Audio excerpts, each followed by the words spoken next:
on to our next speaker, Dr. Mahipal Sachdev, who needs no introduction. He is like a Tipu Sultan of our country in having hospitals all over the place. And he's going to tell us, I mean, as a man who likes to be challenged, so I thought this topic would suit him best. So post-LASIK challenges. So let us hear from him, and do stick to time, and the timer should be on for all of us, please. Thank you very much, Dr. AC Chitra. बीच में on होता है, off हो रहा है, AC constantly AC on है होना नहीं है. भाई, ये exhaust anyway. So your simile for Tipu Sultan is wrong because I am not in South India. That's been left to you people.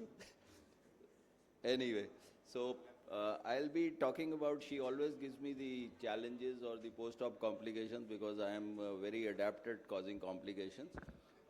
So we'll be talking about complications of LASIK.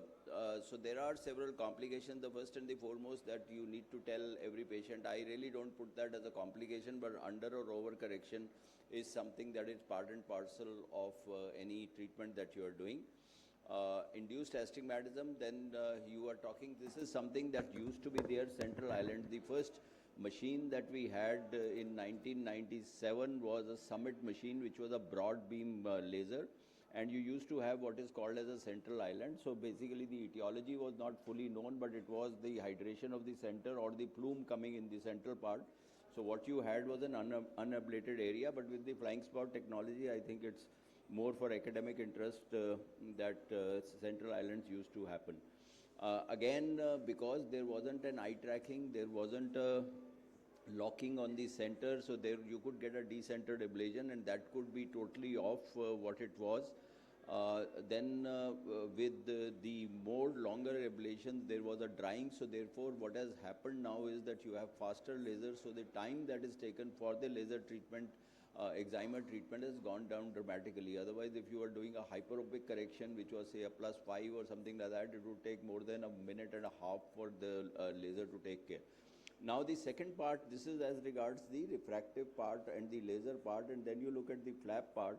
So you could have a buttonhole, you could have free caps, you could have epithelial defects, wrinkles, strias, you could have decentration of the flap, inflammation, DLK, epithelial ingrowth and infection, which is rare because the excimer itself is a sterilizing mechanism, because it's a UV light and it kind of burns everything that is there, and you could get haze in surface ablation.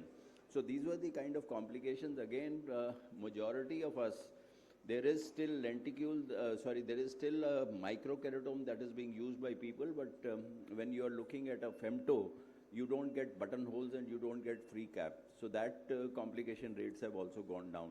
This is just to show you a DLK, whether it's a DLK or a CTK, that's central corneal toxicity.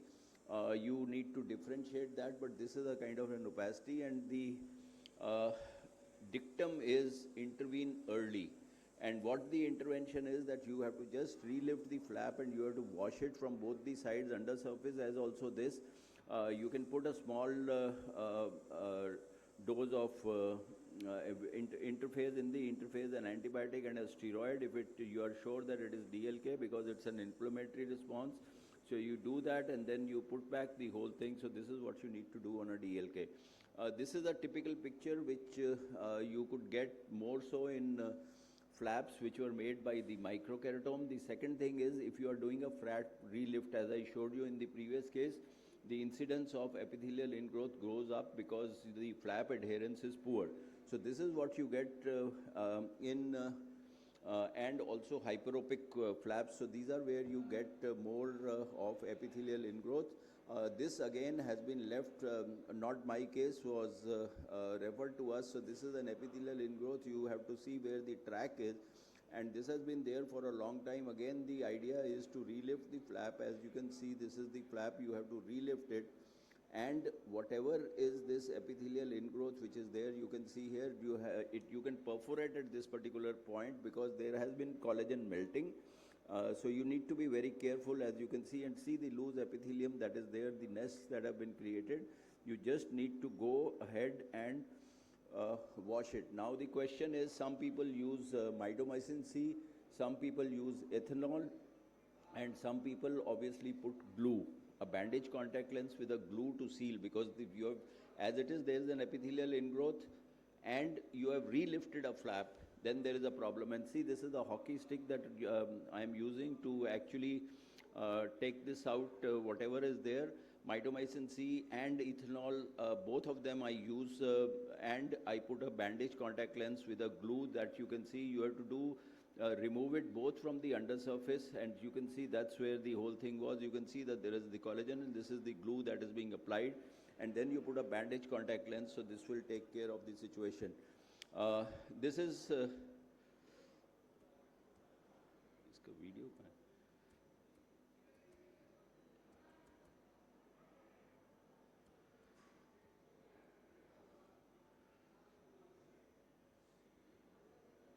Okay, I'll show you something. Because I think there are only 2 minutes left. This is a case of a flap stria. Mind you, this case was done in a great tertiary teaching educational institution, and this is something more than 10 years old. This is what the patient came. The patient then went to the Apex institution. They did a wash and they said that the stria are gone. But this is what the patient came to me, a school teacher from Amity, and this is what you have to do in a stria. The most important thing is that you just can't go if the stria are of this kind. First is do a retro elimination. That is when you see the stria. Then you necessarily have to remove the epithelium. There is an anchorage in the epithelium. The epithelium anchorage will be in the folds that are there, and if you just put fluid and kind of say that, okay, I have stretched it out, it is not going to work. So what is very important is that you have to be patient, you have to remove the epithelium, then swell up the stroma with hypotonic saline. Okay, whether you put distilled water, combination of distilled water or that, then what you have to do is that you have to try to iron out the folds. And what has also been described, that you can take a spatula. If you take a spatula and warm it up to about 45 degrees, above that the collagen will shrink. You will be able to kind of get these stria out. So you can see in this particular case that this is the area where if it was not applanating on the table, you will never have the entire stria disappear. You will always keep on seeing the stria, but once you have removed the epithelium, you have opposed it very well, and you have made it to swell. The thing will fall back. And this is what the patient had one day post-op, 6 by 7.5. And I think the picture has been put at a different place. This is 10 years hence. This is the same lady who came to me a week ago, and somehow I recognized her by the eye. So it's not that she said this. So I said, weren't you the person? She said that you fixed my eye, etc., etc. And this is what the thing looks like 10 years later. So the stria, the take-home message is, if it is early intervention, it is fine. Day one you are doing it, you can actually do it. But if it is something later, and if there are macrostria or there are stria, patients often come telling you, I feel miserable, my vision is not good. You say everything looks fine. Important thing is just go back and do a retroillumination, dilate the pupil, do a retroillumination and see if there are stria or not. So that is something which is very important, that is there. Anyway, ectasia and regression are something that you need to make out the difference. In ectasia, obviously a pentacam would be required for you to see whether there is an ectasia or not. And when you are doing a regression, that means that you are going to do a relift.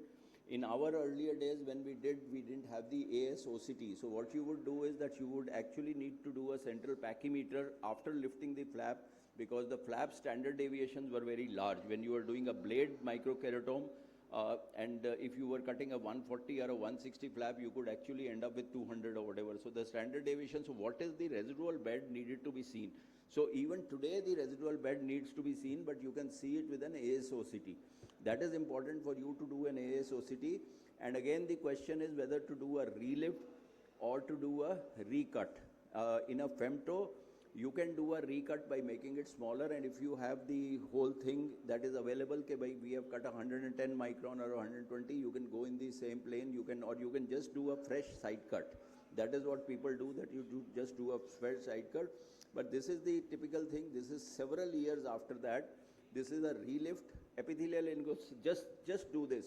Dry it, depress it, get like it looks like a line that you can see and then you can easily enter. So the key is just dry up the area where the flap is supposed to be. You can see it on the microscope. I have never marked this. People say you might, on a slit lamp you mark it, etc., etc. You just need to dry and depress.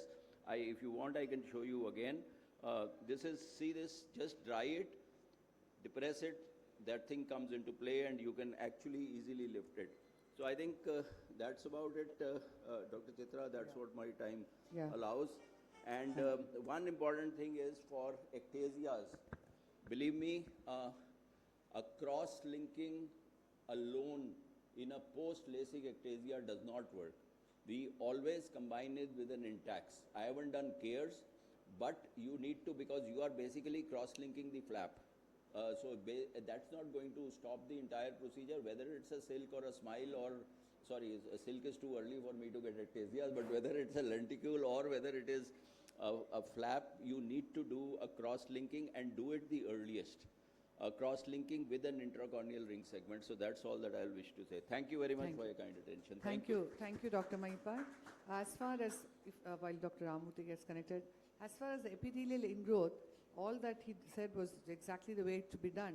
But we could also debride the epithelium beyond the flap, because sometimes in the process of manipulation of flap, some epithelial seeding can occur.